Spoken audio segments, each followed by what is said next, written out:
Hi friends, இன்றைக்கி நம்ம brownie செய்ய போகிறோம். அதுக்கு ஃபஸ்ட்டு 2 முட்டை எடுத்து நல்லா பீட் பண்ணிக்கோங்க, நுர வரும்படி. பீட் பண்ணதுக்கப்புறமா அதில் ஒரு 1/4 கப்பு வந்து பட்டர் போட்டுக்கோங்க. அப்புறம் நாட்டு சர்க்கரை ஒரு 1/2 கப்பு, அப்புறம் சுகர் ஒரு 1/2 கப்பு போட்டு எல்லாம் மிங்கிள் ஆகிறபடி நல்லா பீட் பண்ணிக்கோங்க.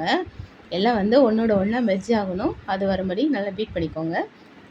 அப்புறம் அதுக்கு கூட வந்து நம்ம வந்து டார்க் சாக்லேட் வந்து ஏற்கனவே மெல்ட் பண்ணி வச்சுருக்கோம், அதையும் அதோடு சேர்த்துக்கோங்க 1 கப்பு. அதையெல்லாம் ஒன்றா சேர்த்து நல்லா பீட் பண்ணிவிட்டு, அப்புறம் அதுக்கு வந்து 1 கப்பு மைதா மாவு எடுத்துக்கோங்க. ஒரு 1/4 டீஸ்பூன் வந்து பேக்கிங் சோடா, ஒரு 1/2 டீஸ்பூன் வந்து பேக்கிங் பவுடரு, அப்புறம் ஒரு சின்ன பிஞ்சு உப்பு எல்லாம் போட்டு எல்லாத்தையும் ஒன்றா கலந்து அதில் கொஞ்சம் கொஞ்சமாக போட்டு நல்லா பீட் பண்ணிக்கோங்க. அப்புறமா அது கூட வந்து ஒரு 1/2 கப்பு வந்து கோகோ பவுட்ரு சேர்த்துக்கோங்க. ஏன்னா ஏற்கனவே நம்ம டார்க் சாக்லேட்ஸ் நிறைய சேர்த்தனால இது வந்து 1/2 கப்பு போதும். சேர்த்துட்டு அதையும் சேர்த்து நல்லா பீட் பண்ணிக்கோங்க. எல்லாம் ஒன்றா மிங்கிளாக இருப்படி பீட் பண்ணதுக்கப்புறமா ஒரு ட்ரே ஒன்று எடுத்துக்கோங்க.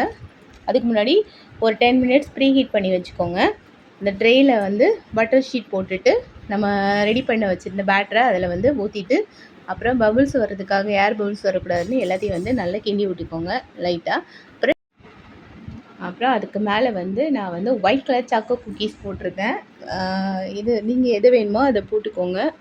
போட்டுட்டு அப்புறமா நல்லா டேப் பண்ணி விட்டுட்டு ஒரு 200 டிகிரி செல்சியஸில் 30 மினிட்ஸ் 25 to 30 மினிட்ஸ் வந்து பேக் பண்ணி எடுத்திங்கன்னா டேஸ்டான ப்ரௌனி ரெடி.